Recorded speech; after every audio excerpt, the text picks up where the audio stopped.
देश के science and technology minister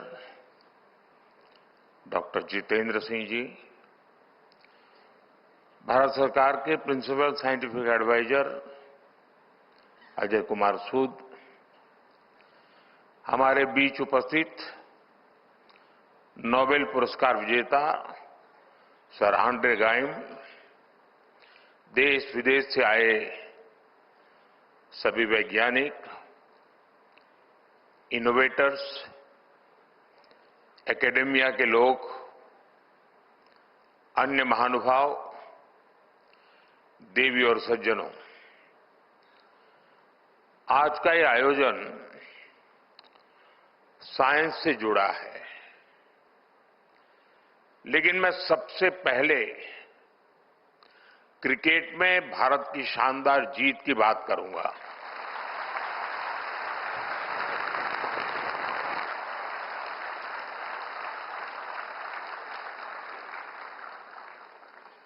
पूरा भारत अपनी क्रिकेट टीम की सफलता से बहुत खुश है। ये भारत का पहला विमेन्स वर्ल्ड कप है। मैं हमारी विमेन क्रिकेट टीम को बहुत बहुत बधाई देता हूं। हमें आप पर गर्व है। आपकी ये सफलता देश के करोड़ों नौजवानों को प्रेरित करेगी। साथियों, कल भारत ने साइंस और टेक्नोलॉजी की दुनिया में भी अपना परचम लहराया है। कल भारत के वैज्ञानिकों ने भारत की सबसे हैवी कम्युनिकेशन सैटेलाइट को सफलतापूर्वक लॉन्च किया है। मैं इस मिशन से जुड़े सभी वैज्ञानिकों को, इसरो की भी बहुत बहुत बधाई देता हूं। साथियों, आज भी साइंस और टेक्नोलॉजी की दुनिया में बहुत बड़ा दिन है। 21वीं सदी के इस समय में बहुत आवश्यकता थी कि इमर्जिंग साइंस, टेक्नोलॉजी और इनोवेशन पर मंथन के लिए दुनिया भर के एक्सपर्ट एक साथ जुटे और वो मिलकर के दिशा दिखाएं। इसी आवश्यकता ने एक विचार को जन्म दिया और इसी विचार से इस कॉन्क्लेव का विजन बना। मुझे खुशी है कि आज वो विजन इस कॉन्क्लेव के रूप में शेप ले रहा है। कई मंत्रालय,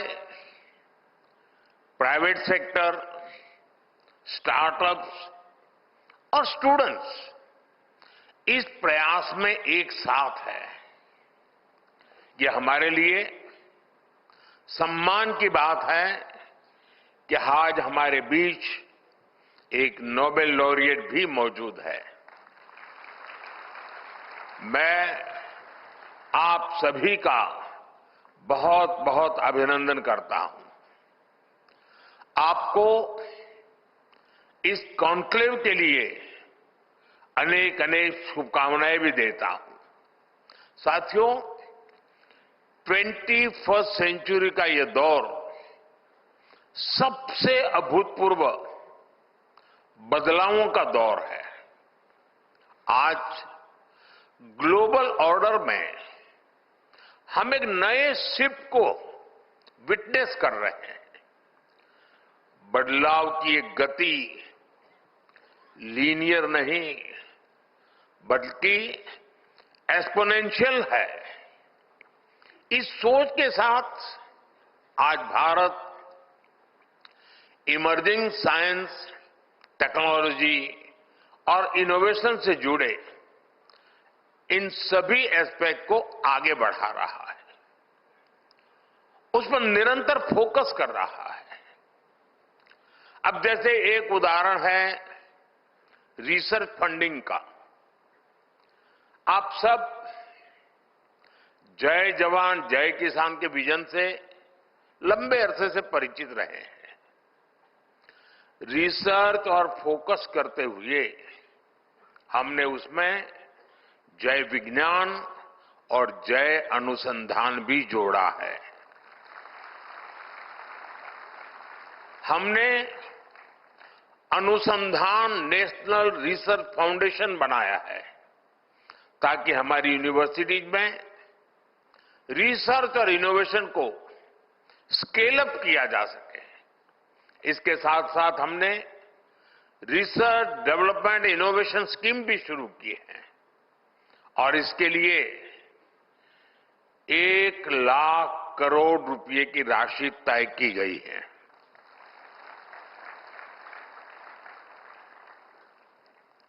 आपको लगता होगा 1,00,000 करोड़ मोदी के पास रहने वाला है, इसलिए ताली नहीं बजा रहे हो।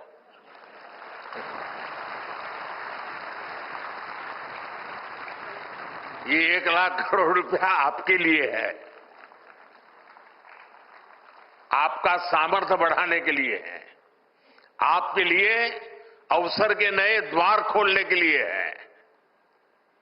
हमारा प्रयास है कि प्राइवेट सेक्टर में भी रिसर्च एंड डेवलपमेंट को बढ़ावा मिले। पहली बार हाई रिस्क और हाई इंपैक्ट प्रोजेक्ट के लिए कैपिटल भी उपलब्ध कराई जा रही है।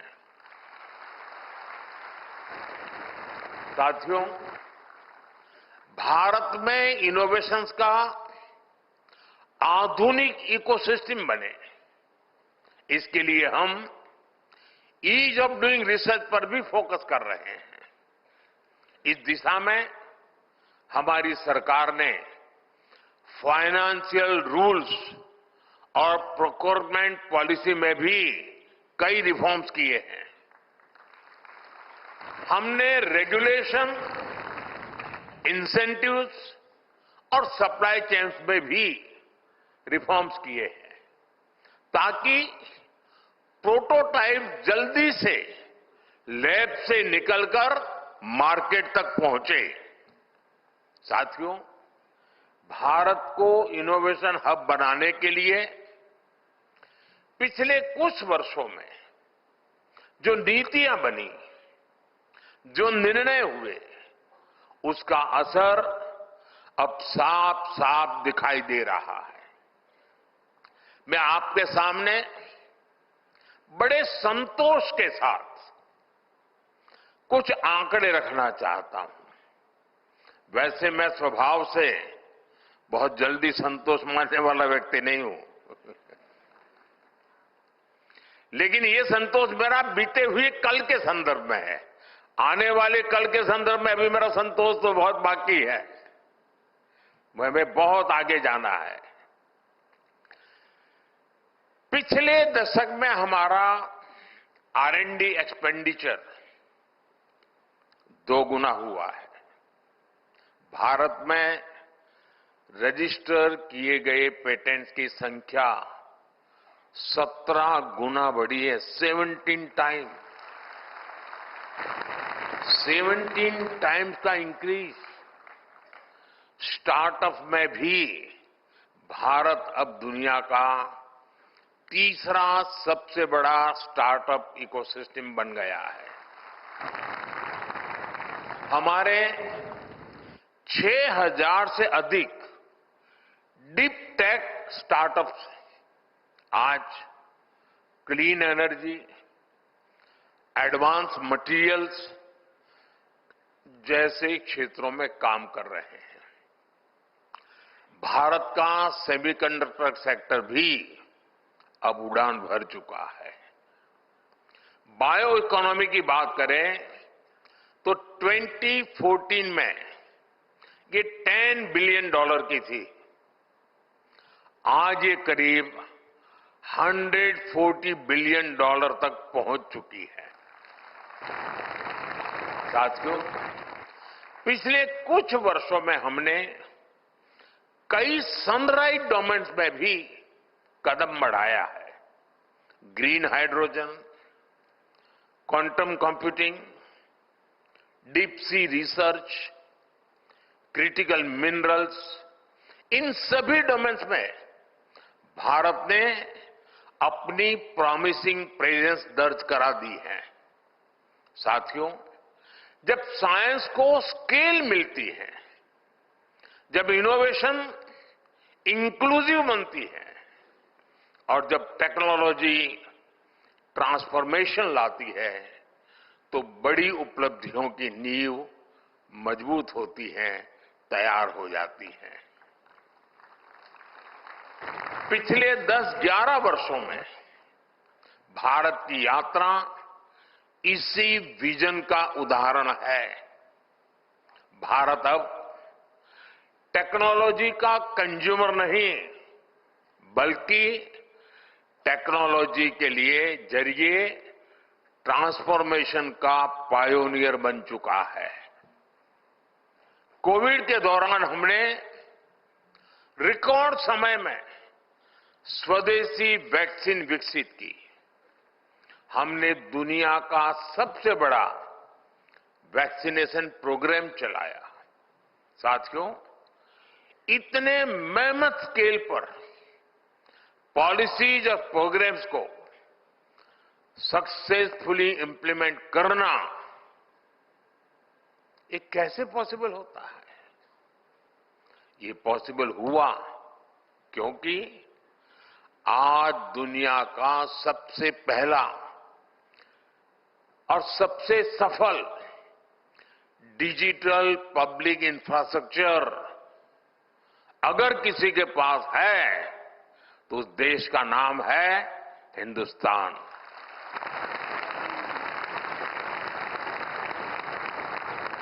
हमने 2 लाख ग्राम पंचायतों को ऑप्टिकल फाइबर से जोड़ा है। मोबाइल डेटा को डेमोक्रेटाइज किया है। साथियों, बीते वर्षों में अगर हमारा स्पेस प्रोग्राम चांद और मंगल तक पहुंचा, तो साथ ही हमने अपने किसानों, मछुआरों को स्पेस साइंस के लाभ से भी जोड़ा। और निश्चित तौर पर इन सभी उपलब्धियों के पीछे आप सबका योगदान है।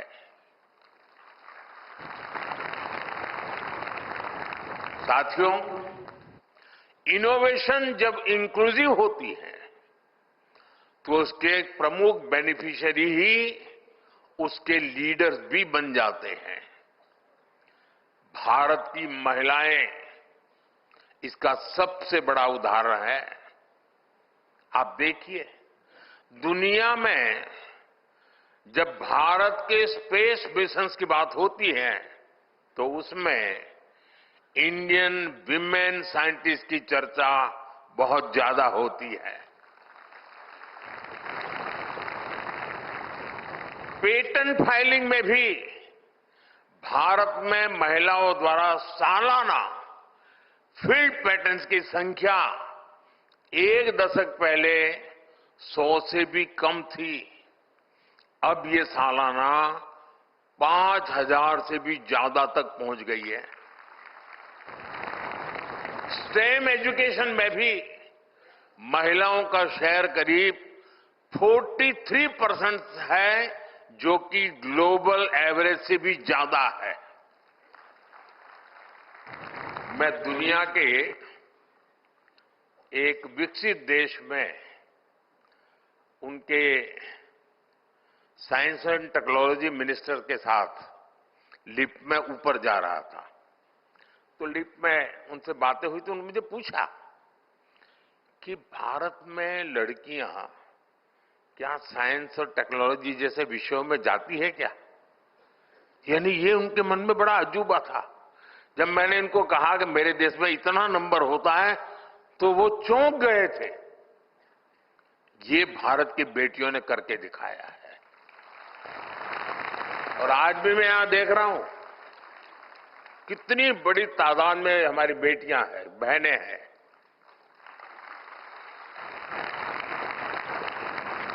ये आंकड़े हमें बताते हैं कि भारत में साइंस एंड टेक्नोलॉजी के क्षेत्र में महिलाएं कितनी तेजी से आगे बढ़ रही हैं।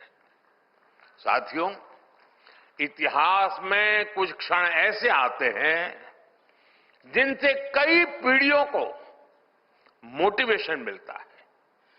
कुछ साल पहले हमारे बच्चों ने चंद्रयान का सफर देखा, उसकी सफलता भी देखी और सफलता साइंस के प्रति जबरदस्त तरीके से उनको आकर्षित करने के लिए कारण आई, अवसर बन गई और उन्हें असफलता और सफलता दोनों को देखा था। हाल में ग्रुप कैप्टन शुभांशु शुक्ला की स्पेस स्टेशन की यात्रा ने बच्चों में एक नई उत्सुकता पैदा की है। हमें नई पीढ़ी में पैदा हुई जिज्ञासा का लाभ उठाना चाहिए। साथियों, हम जितने ज्यादा ब्राइट यंगस्टर्स को साइंस, टेक्नोलॉजी और इनोवेशन की दिशा में ले जा सके उतना ही बेहतर होगा। इसी सोच के साथ देश भर में लगभग 10,000 अटल टिंकरिंग लैब बनाई गई हैं। इनमें 1 करोड़ से ज्यादा बच्चे क्यूरियोसिटी और क्रिएटिविटी के साथ एक्सपेरिमेंट कर रहे हैं।